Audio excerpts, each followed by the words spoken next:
Hello everyone, welcome to Meera's kitchen. આ વિડીયોમાં હું તમને મીઠા અથાણાની રેસીપી શેર કરીશ અથવા તો ગોળ કેરીનું અથાણું આપણે બનાવીશું.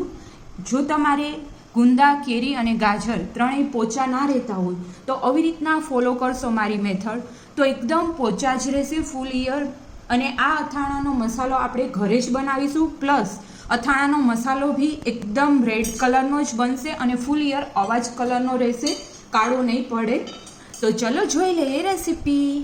ગાજર લઈ લીધા છે, એને 2-3 પાણીથી વોશ કરી લીધા છે. હવે એને છાલ ઉતારી લેશું આપણે. તો ઉપરનો જે ભાગ હોય એને અને પાછળનો ભાગ કટ કરી લેવાનો અને પછી પિલરની હેલ્પથી આપણે છાલ ઉતારી લેશું. આવી રીતના બધા ગાજરમાંથી છાલ ઉતારી અને રેડી કરી લેશું. તો આવી રીતના બધા ગાજરની છાલ ઉતારી લીધી છે. હવે મોટા આપણે કટકા કરી લેવાના છે ગાજરના. આવી રીતના પહેલાં જેવડી સાઈઝના તમારે જોતા હોય એ સાઈઝના કટકા કરી લેવાના. અત્યારે આપણે જે સાઈઝના કટકા કરીશું એનાથી થોડા નાના થઈ જશે સુકવશું એટલે. અને અત્યારે હું આ છે એ મીઠા ગાજર બનાવી રહી છું, પણ જો તમારે ખાટું અથાણું બનાવવું હોય તો જ્યારે આપણે ખાંડ એડ કરીએ એ સ્ટેપ સ્કીપ કરી દેવાનો અને ખાંડની જગ્યાએ એમ જ ગાજરને સૂકવી દેવાના.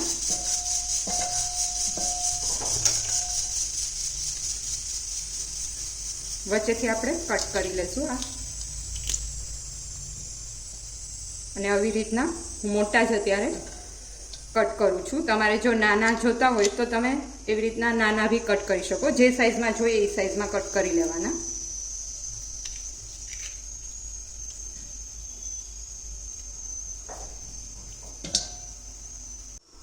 આવી રીતના બધા ગાજરને કટ કરી લેશું. તો આવી રીતના બધા ગાજરને કટ કરી લીધા છે. હવે એમાં આપણે નિમક એડ કરીશું.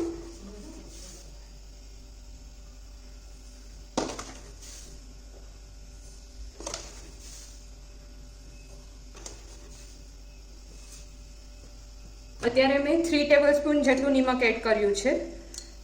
તમે ટેસ્ટ પ્રમાણે વધઘટ કરી શકો. અને 1 ટેબલસ્પૂન જેટલી હળદર એડ કરી દેવાની છે. પછી આવી રીતના પ્રોપરલી કોટ થઈ જાય રીતના હલાવી દેવાનું છે. અને આમાં ખાસ ધ્યાન રાખવાનું, પાણી આપણે યુઝ નથી કરવાનું, બાકી બગડી જશે. નિમક એડ કર્યું છે એટલે એનું જ પાણી થવા દેવાનું. થોડી વારે હલાવતું રહેવાનું, જેથી કરીને નિમકનું પાણી ઓટોમેટિકલી થઈ જશે. અને પછી આપણે જોઈ લેવાનું કે ખારા થઈ ગયા હોય પ્રોપરલી ગાજર, ત્યાં સુધી પલાળવાના છે. બહુ ખારા થાય તો વધારે ખારું અથાણું થશે, એટલે બહુ ઝાઝા ખારા બી નહીં થવા દેવાના, મીડિયમ જ થવા દેશું.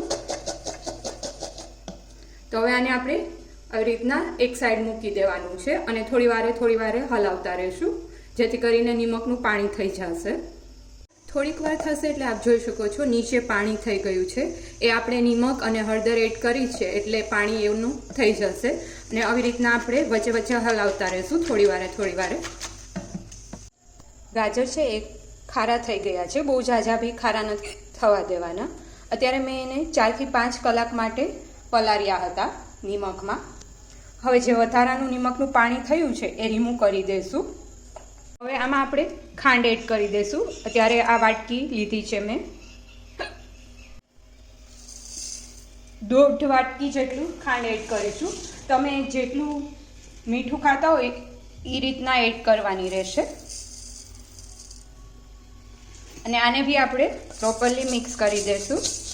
આવી રીતના થોડી વારે હલાવતું રહેવાનું છે, જેથી કરી ખાંડ બી પ્રોપરલી મેલ્ટ થઈ જશે. સાવ મેલ્ટ થાય પછી એને આપણે તડકે મૂકીશું. તો આવી રીતના હલાવી લીધું છે મેં એકવાર પ્રોપરલી. અને આપ જોઈ શકો છો બધામાં ઉપર પ્રોપર ખાંડ કોટ થઈ ગઈ છે, એટલી મેં ખાંડ એડ કરી છે. હવે આની ઉપર આપણે આવી રીતના કાણાવાળું કોઈ બી વાસણ હોય એ ઢાંકી દેવાનું છે. અને વચ્ચે આપણે 1-2 કલાકે એને હલાવતા રહીશું, જેથી કરીને ખાંડમાંથી પાણી થઈ જાય. તો મેં ગાજરને આખી રાત માટે રહેવા દીધા હતા અને આપ જોઈ શકો છો ખાંડનું પાણી થઈ ગયું છે. ખાંડ એકદમ મેલ્ટ થઈ જવી જોઈએ. આવી રીતના પાણી થઈ જવું જોઈએ, પછી જ આપણે એને તડકે મૂકવાનું છે. તો હવે આ ચમચો રિમૂવ કરી લઈશું અને આવી રીતના કોટનનું કાપડ હોય એનાથી આપણે બાંધી દઈશું.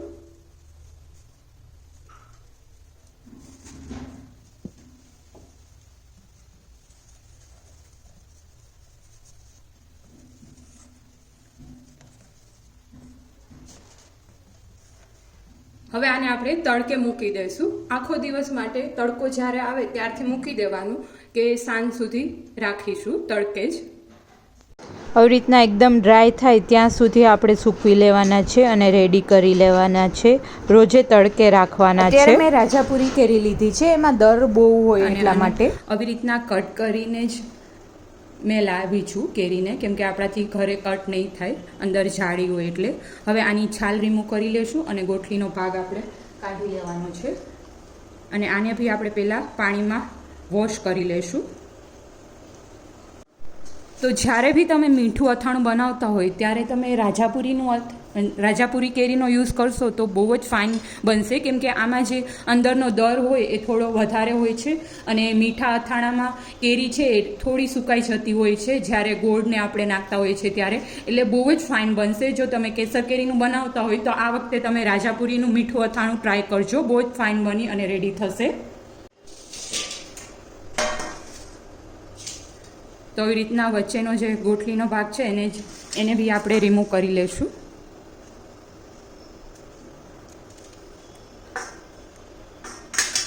ને ઉપરની છાલ છે એને બી આવી રીતના રિમૂવ કરી લેવાની છે.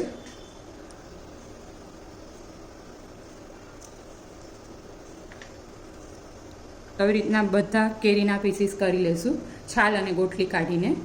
અને આ જે કટકા છે એને બી આપણે પાણીમાં જ રાખીશું.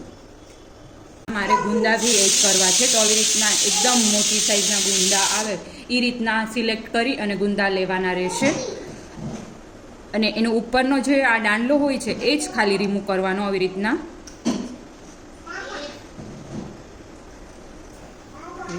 દાંડલો કાઢી અને આ ટોપકું છે એ રહેવા દેવાનું છે. તો આવી જ રીતના બધા ગુંદાને આપણે રેડી કરી લેવાના છે. તો આવી રીતના બધા દાંડલા રિમૂવ કરી લીધા છે. આને પહેલાં આપણે વોશ કરી લેશું એક પાણીથી.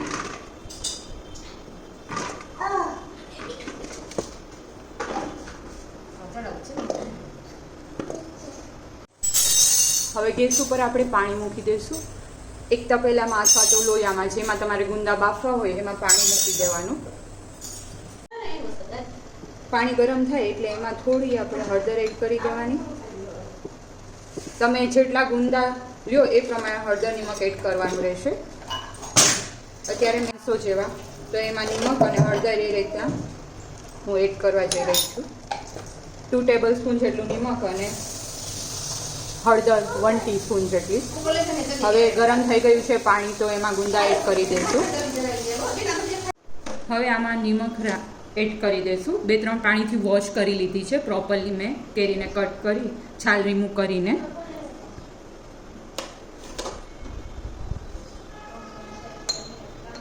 નમક અને હળદર એડ કરી અને પ્રોપરલી પહેલાં મિક્સ કરી દઈશું. એકદમ નિમક અને હળદર ચડી જાય ત્યાં સુધી આપણે એને રહેવા દેવાનું છે. આનું પાણી થઈ જશે અને કેરીમાં એકદમ નિમક ચડી જશે.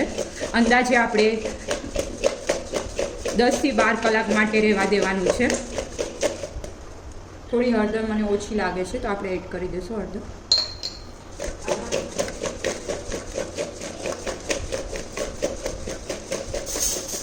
આને આવી રીતના દિવસમાં 4 થી 5 વખત હલાવતા રહેવાનું છે. તો આવી રીતના ગુંદા ઉપરની સાઈડ આવવા મળશે એટલે પરફેક્ટ બફાઈ ગયા હોય. અને આવી રીતના આપણે અડીને જોઈ લેશું તો એકદમ પોચા થઈ જાય ત્યાં સુધી બાફી લેવાના છે. હવે આ ગુંદાને આવી રીતના આપણે ચારાના હેલ્પથી લઈ લેવાના છે.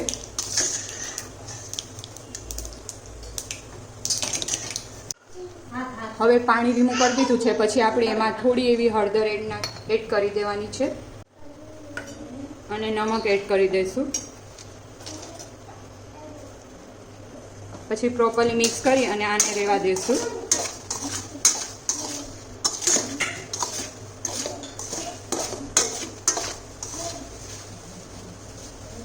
આ ગુંદામાં આપણે કેરીનું જે પાણી, કેરી પલાળી હોય નિમક હળદરમાં, એનું જે પાણી હોય એ આમાં એડ કરી દેવાનું, જેથી કરીને ગુંદાનો કલર બહુ જ ફાઇન યલો જ રહેશે. તો આવી રીતના આમાં જ રાખી અને આપણે હલાવતું રહેવાનું છે ગુંદાને. અત્યારે એક બાઉલ લઈ લીધું છે. મીઠા અથાણા માટેનો મસાલો બનાવી લઈએ. મેથીના કુરિયા લઈ લીધા છે.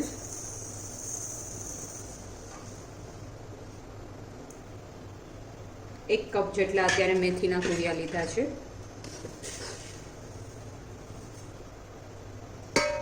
અને 1 કપ જેટલું રાઈના કુરિયા લઈ લીધા છે.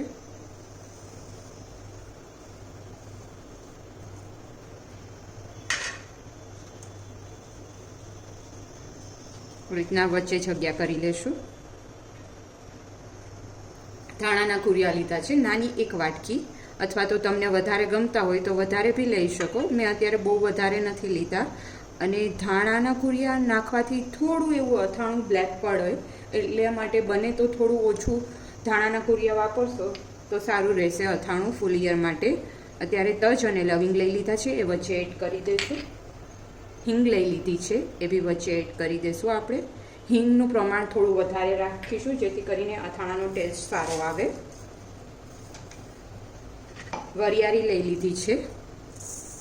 વરિયાળી બી સાવ ઓછી જ લીધી છે, ખાલી ફ્લેવર પૂરતી આપણે લેવાની છે. આ આપણે બધું એડ કરીએ ત્યાં સુધી આપણે એક સાઈડ તેલ ગરમ કરવા માટે રાખી દઈશું. ગરમ તેલ જ આપણે આમાં વચ્ચે હિંગ ઉપર આવે એ રીતના એડ કરવાનું રહેશે.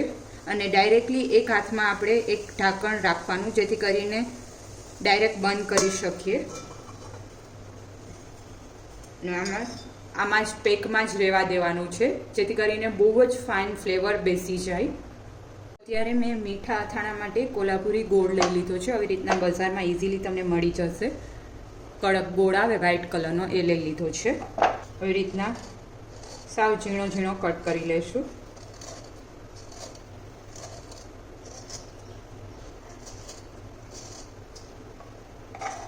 અત્યારે મેં 1 કિલો કેરીનું અથાણું બનાવ્યું છે. 1 કિલોમાં હું અડધા કિલો ગોળ અને સાકર મિશ્રી, જેને આપણે કહીએ છીએ, એ બંને થઈને અડધો કિલો જેટલું થાય એટલું હું એડ કરીશ. જો તમારા ઘરમાં મીઠું વધારે ખવાતું હોય તો તમે સામું કેરીની સામે એડ કરી શકો, પણ અમારા ઘરમાં મીઠું બહુ ઓછું ખવાય છે, એટલા માટે હું કેરીની સામે ગોળ અથવા તો મિશ્રી તમે કોઈ બી લેતા હોય એ એડ નથી કરતી, પણ તમે કરી શકો મીઠું ખવાતું હોય વધારે તો.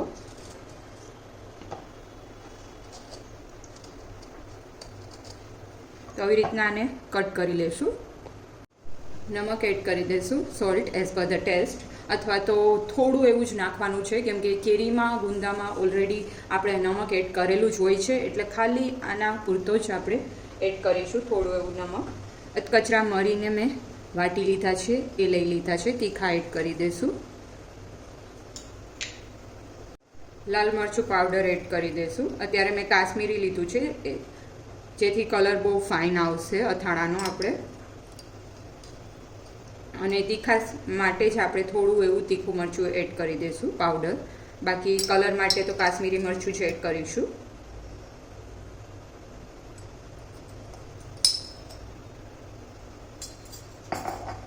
પ્રોપરલી બધું મિક્સઅપ કરી દઈશું.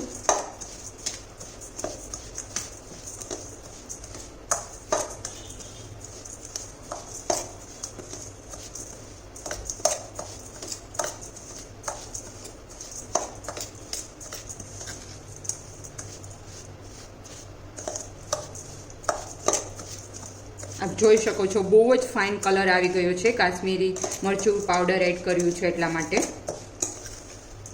હવે આમાં જે આપણે ગોળ ઝીણો કટ કર્યો હતો એ એડ કરી દઈશું.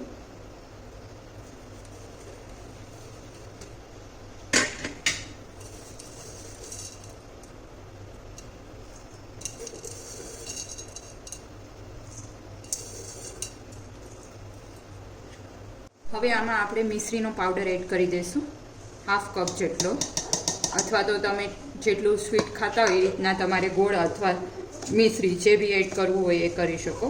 અને પ્રોપરલી આપણે મિક્સઅપ કરી દઈશું. આમાં મેં હળદર એડ નથી કરેલી.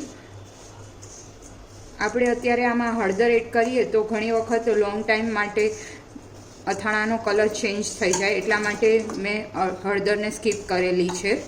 ખાલી લાલ મરચું પાવડર જ એડ કરેલું છે. તો આવી જ રીતના આપણે એને હલાવતા રહેવાનું. અને આ મસાલો રેડી છે મીઠા અથાણા માટે.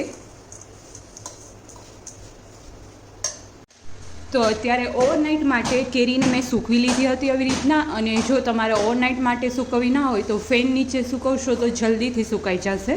મેં એમ જ ખુલ્લામાં ઓવરનાઇટ માટે રહેવા દીધી હતી, ફેન નીચે નથી રાખેલી. આપ જોઈ શકો છો એકદમ પાણીનો ભાગ સુકાઈ ગયો છે. અને આવી રીતના પ્રેસ કરીએ છીએ તો બી પાણી નથી આવતું, એટલે આ પરફેક્ટ સુકાઈ ગઈ છે. હવે આ રેડી છે કેરી અથાણામાં એડ કરવા માટે. તો પહેલાં આપણે એક કોટનનું કાપડ લઈ લેવાનું. કોટનનું કાપડ લઈ અને આ જે એક્સેસ હળદરનો ને ભાગ હોય એને આવી રીતના લૂઈ લેશું અને પછી અથાણામાં એડ કરતા જવાની છે.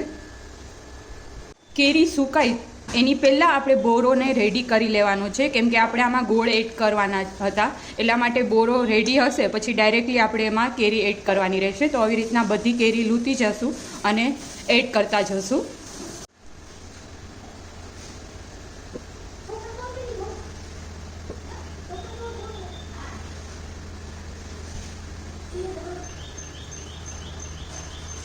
આવી રીતના બધી કેરીને આપણે એડ કરી દેવાની છે. તો આવી રીતના બધા કેરીના કટકા એડ કરી દીધા લોહીને. હવે પ્રોપરલી મિક્સ કરી દઈશું અને આને આપણે દિવસમાં 2 થી 3 વખત આવી રીતના હલાવતા રહેવાનું, જેથી કરીને ગોળ છે એ મેલ્ટ થવા લાગશે. અને અત્યારે આપણે આને બરણીમાં નથી ભરવાનું, કોઈ બી કન્ટેનરમાં આપણે પ્રોપરલી ગોળ મેલ્ટ થઈ જાય પછી જ ભરવાનું રહેશે. હવે અત્યારે આપણે જે ગાજર રેડી કર્યા હતા ચાસણીવાળા એ બી એડ કરી દઈશું અને બધું પ્રોપરલી મિક્સ કરી દેવાનું છે. અત્યારે તમને ડ્રાય લાગશે મસાલો, પણ કેરીની ખટાશ આવશે એટલે ગોળ ઓટોમેટિકલી મેલ્ટ થવા લાગશે.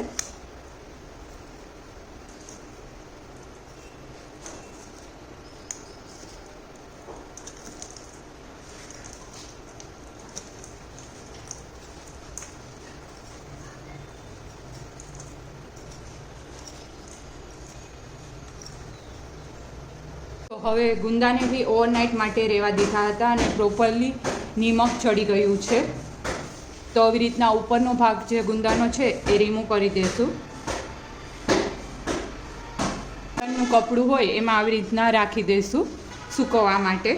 બધા ગુંદાના ઉપરના ટોપકા રિમૂવ કરી દેવાના અને આવી રીતના ઓપન જ એને રહેવા દઈશું. અને આને ગુંદાને બી આપણે છાંયે જ અથવા તો ફેન નીચે તમે સૂકવી શકો.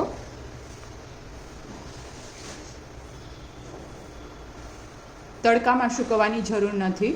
તો ગુંદાને સૂકવી લીધા હતા અને આવી રીતના ચેક કરવા માટે પ્રેસ કરવાનું. તો ગુંદામાંથી પાણી નથી જરા બી, એટલે આ પરફેક્ટ સુકાઈ ગયા છે. અને આપ જોઈ શકો છો એકદમ સોફ્ટ રહેશે ગુંદા અને પાણી નહીં રહે. આવી રીતના તમે બનાવશો તો.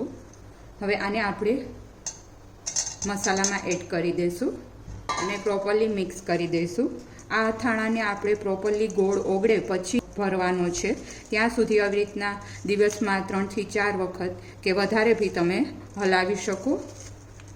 એકદમ ગોળ મેલ્ટ થઈ જાય પછી જ આપણે એને ભરીશું.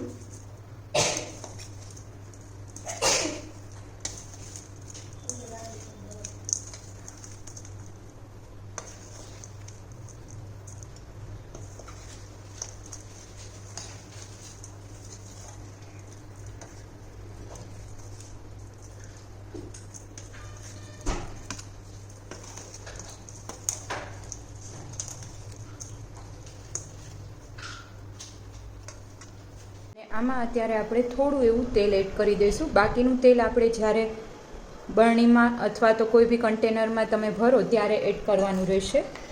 અને બહાર જ એમ જ ગોળ ઓગળશે ત્યાં સુધી આવી રીતના દિવસમાં 2 થી 3 વખત હલાવતા રહેશું અને ઢાંકી અને રહેવા દેશું આ વાસણમાં જ. તો અત્યારે ગોળ કેરીનું અથાણું એકદમ એકરસ થઈ ગયું છે અને ગોળ પ્રોપરલી મેલ્ટ થઈ ગયો છે. હવે આપણે આમાં તેલ જોશે તો ઉપરથી એડ કરીશું. બાકી આને આપણે ભરી લેવાનું છે. જે કન્ટેનરમાં તમારે ભરવું હોય એ કન્ટેનરમાં, અને બને તો એરટાઇટ કન્ટેનરમાં ભરીશું, જેથી કરીને બહુ સારું રહે આખું વરસ આ અથાણું. તો રેડી છે મીઠું અથાણું, જેમાં આપણે કેરી, ગુંદા અને ગાજરનો યુઝ કર્યો છે, અને એકદમ બહાર જેવો જ મસાલો બની અને રેડી થશે. આપ જોઈ શકો છો કલર બી બહુ જ ફાઇન આવ્યો છે. તો આપ બી આ રેસીપી ટ્રાય કરજો. આ રેસીપીથી તમે ટ્રાય કરશો તો ગુંદા અને ગાજર, કેરી ત્રણેય એકદમ પોચા જ રહેશે, ફૂલ ઈયર, અને કલર બી આવો જ રહેશે અથાણાનો. તો હજી સુધી મારી ચેનલને તમે સબસ્ક્રાઇબ ના કરી હોય તો જલ્દીથી મારી ચેનલ સબસ્ક્રાઇબ કરી લેજો અને બેલ આઇકન પ્રેસ કરી લેજો, જેથી કરીને આવા જ લેટેસ્ટ વિડીયોના નોટિફિકેશન તમને સૌથી પહેલાં મળે અને તમે મારા લેટેસ્ટ વિડીયો જોઈ શકો. Thank you for watching my video.